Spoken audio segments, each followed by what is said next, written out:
Segurança em Foco.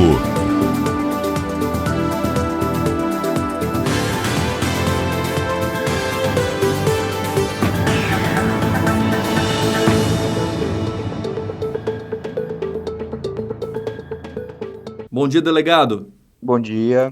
Delegado, o que explica então esse número de furtos de fios ainda aqui no Espírito Santo? Na verdade, a gente está com uma redução nesse tipo de ocorrência, né? A questão pelo painel da segurança pública, a gente tem um observatório, a gente consegue identificar que esses números eles vêm caindo. Eles têm um pico e depois caem. Salvo engano, o número de abril, a gente está por volta de 150 ocorrências no estado, o que indica esse decréscimo. Uhum. Mas durante esse ano já são 600 casos, né?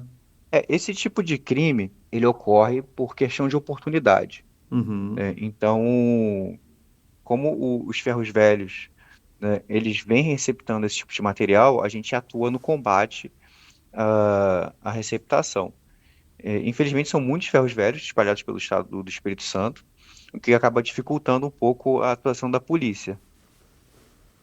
Doutor, esse crime então acontece muito, o senhor disse, pela presença de ferros velhos. Assim, o que leva mais? É daquele conhecimento geral de que é um crime praticado por geralmente pessoas em situação de rua, usuários de drogas. A gente ainda tem essa ideia ou existem grupos profissionais para roubar esse tipo de produto? Ao longo de toda a atividade investigativa que a gente vem desempenhando, a gente conseguiu identificar que existem três tipos de agentes. São os moradores de rua, usuários de droga, né? São pessoas que se passam por funcionários de empresas de telefonia e são os próprios eh, funcionários de empresas de telefonia que desviam esse material. Então não é um crime exclusivo dos usuários de drogas. E esses fios mais visados ainda são os fios de cobre ou fios metálicos no geral, de internet, de telefonia? O que eles buscam mais hoje em dia? Os fios de internet, eles estão sendo migrados para uma rede de fibra ótica. E essa rede de fibra ótica, o cabo de fibra ótica não tem valor comercial nenhum. O problema é que os usuários de droga não sabem quais são os cabos que já foram migrados e os que ainda não foram migrados.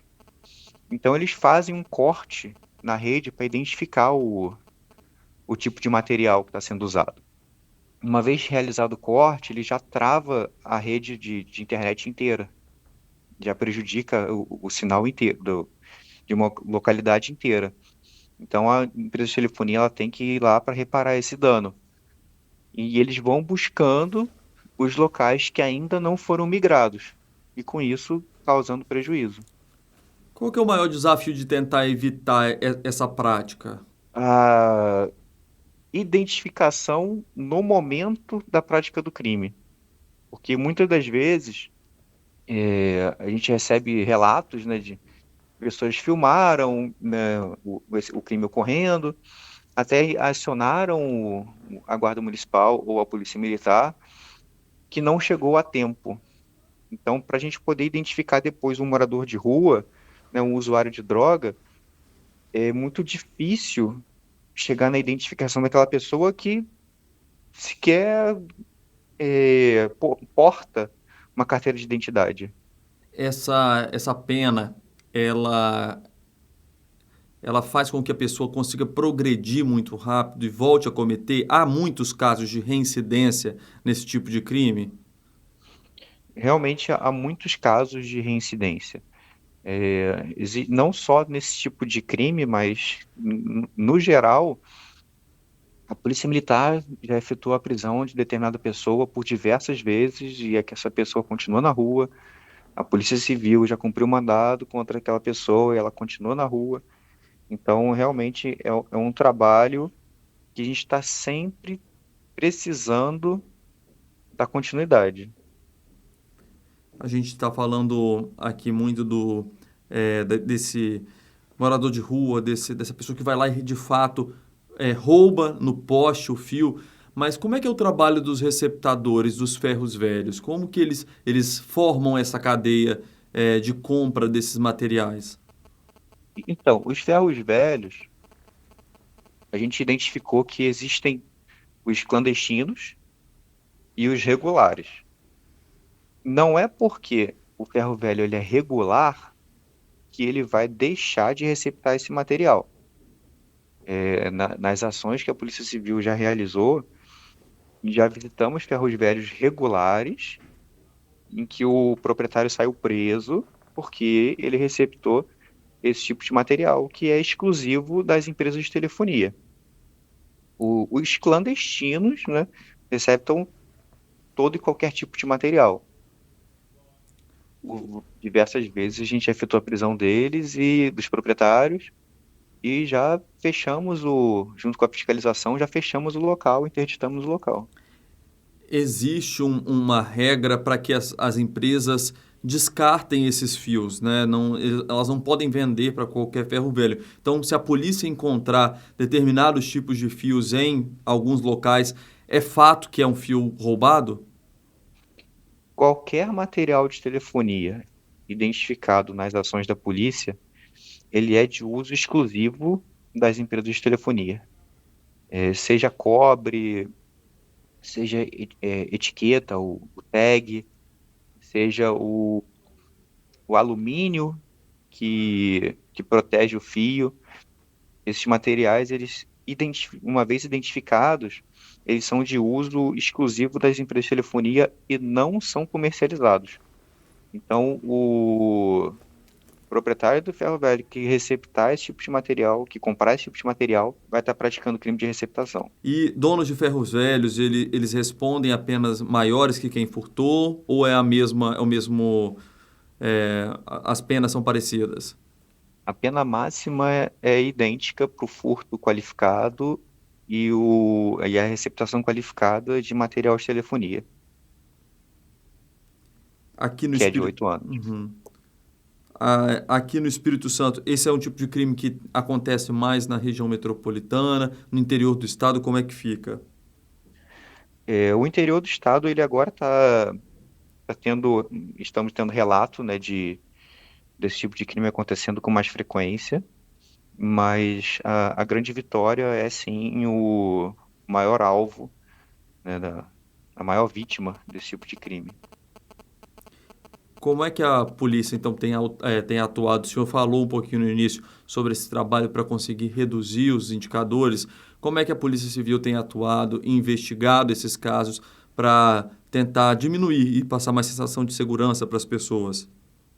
A Polícia Civil ela faz operações periódicas, no combate a esse tipo de crime, e mais especificamente em Vila Velha, que é a região que eu atuo, a gente tem a Operação Fragmentum, que é uma operação que eu idealizei e a gente cumpre juntamente com a Polícia Militar, Guarda Municipal de Vila Velha, bombeiros e a equipe de fiscalização de Vila Velha, em que a gente faz o trabalho de operação conjunta, fiscalizando os locais que previamente foram investigados.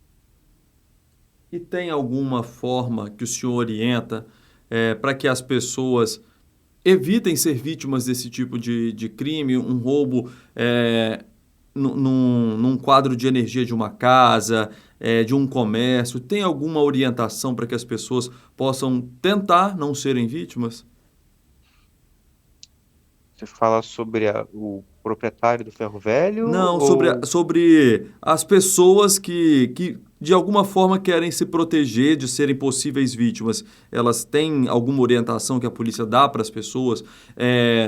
Não deixar o quadro elétrico para fora da casa ou em alguma posição? Tem alguma orientação desse tipo? Ou como é um crime de oportunidade, é muito difícil de prever como vai acontecer? é muito complicado a gente passar esse tipo de orientação, porque as maiores vítimas, né, são realmente as empresas de telefonia. A vítima secundária são os usuários de internet. dentro dos usuários de internet, a gente encontra banco, hospital, próprio governo do estado que também, qualquer Uhum. pessoa hoje é usuário de internet. Então, essas são as vítimas secundárias. A vítima principal é aquela que tem o seu próprio patrimônio violado. Os quadros de energia, hoje, eles são para dentro da propriedade. Então, dificulta e muito esse tipo de crime. Agora, esses leitores que precisam ficar na rua, realmente somente algum obstáculo que vise evitar que aquele patrimônio seja violado. Tá certo, então, nós conversamos hoje aqui no nosso Segurança em Foco com o delegado Carlos Vitor Almeida, que é titular do 7º Distrito Policial de Vila Velha. Delegado, muito obrigado. Obrigado, bom dia a todos.